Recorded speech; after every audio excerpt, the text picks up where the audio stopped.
गर्मी की छुट्टियों का पहला दिन था।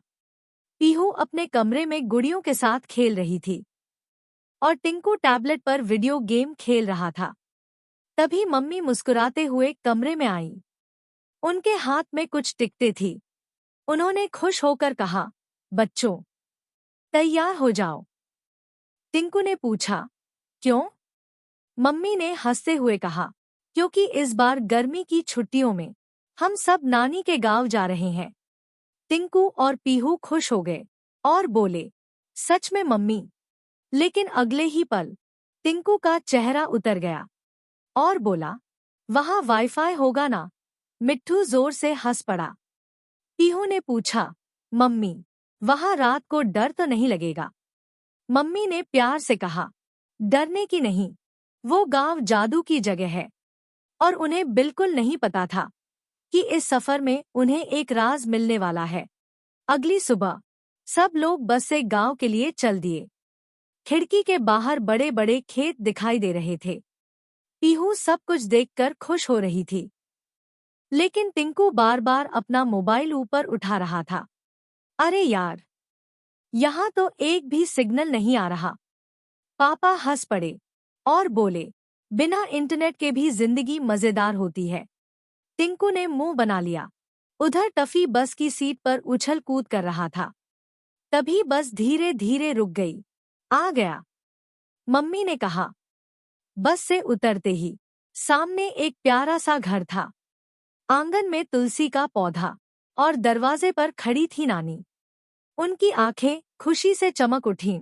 मेरे बच्चों! नानी ने पीहू और टिंकू को गले लगा लिया। मम्मी बोली, माँ, बच्चे आपको बहुत मिस कर रहे थे। नानी प्यार से बोली, अब कोई कहीं नहीं जाएगा। लेकिन टिंकू अब भी इधर उधर देख रहा था। यहाँ एसी भी नहीं है। नानी मुस्कुराई। यहाँ पेड़ों की हवा चलती है बेटा। थोड़ी देर बाद नानी गर्मा गर्म खाना लेकर आई। पीहू खुशी से खाने लगी। वाह नानी, खाना बहुत स्वादिष्ट है। लेकिन टिंकू ने मुंह बना लिया। मुझे बर्गर चाहिए। मम्मी ने उसे प्यार से समझाया, एक दिन घर का खाना खा लो। लेकिन टिंकू टैबलेट निकालकर बैठ गया। तभी बिजली चली गई।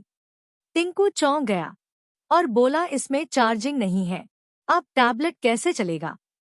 मिट्ठू जोर से हंसने लगा और बोला, नो बिजली, नो गेम। उधर टफी बाहर नीम के पेड़ के नीचे जाकर लेट गया। अगली सुबह नानी बच्चों को आमों के बाग में ले गई। पेड़ों पर ढेर सारे आम लटक रहे थे। नानी ने बताया, ये पेड़ तुम्हारे परनाना जी ने लगाए थे। इतने बड़े पेड़? टिंकू ने पूछा। हाँ बेटा, उन्होंने कहा था, अच्छे काम का फल धीरे धीरे मिलता है। तभी वहां एक गांव का लड़का आया। उसका नाम था गोलू।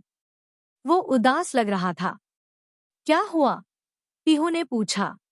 मेरा खिलौना खो गया, ये बोलकर वो रोने लगा। टिंकू के बैग में एक एक्स्ट्रा टॉय कार थी। उसने तुरंत बैग बंद कर लिया।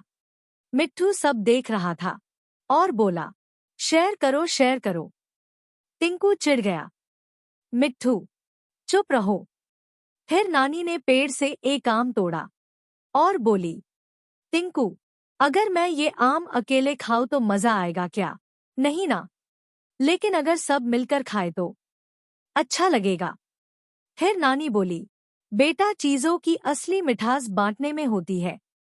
टफी धीरे से टिंकू को गोलू की तरफ धक्का देने लगा। गोलू उदास होकर जाने लगा। तभी टिंकू दौड़कर उसके पास गया और अपनी एक टॉय कार गोलू को दे दी। गोलू खुश हो गया। सच में? ये मेरे लिए?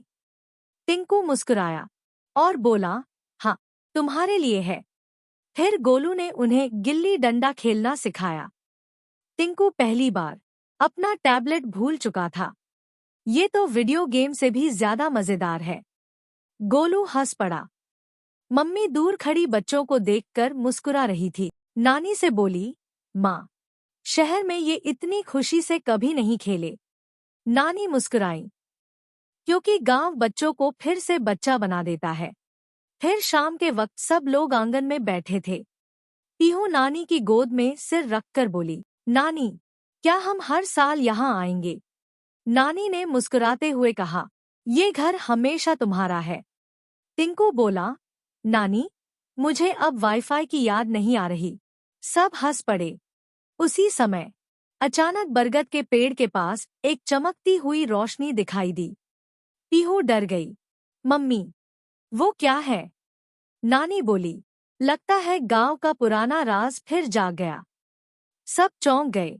आखिर वो रहस्यमय रोशनी क्या थी? क्या सच में गांव में कोई जादू छिपा था? ये जानने के लिए कहानी का अगला भाग जरूर देखना। और याद रखना, असली खुशी मोबाइल, इंटरनेट और महंगी चीजों में नहीं, परिवार के प्यार, प्रकृति, अच्छे संस्कार और मिल बांट कर रहने में होती है। Thank you for watching. Like, subscribe Coco Kids TV Hindi कहानी।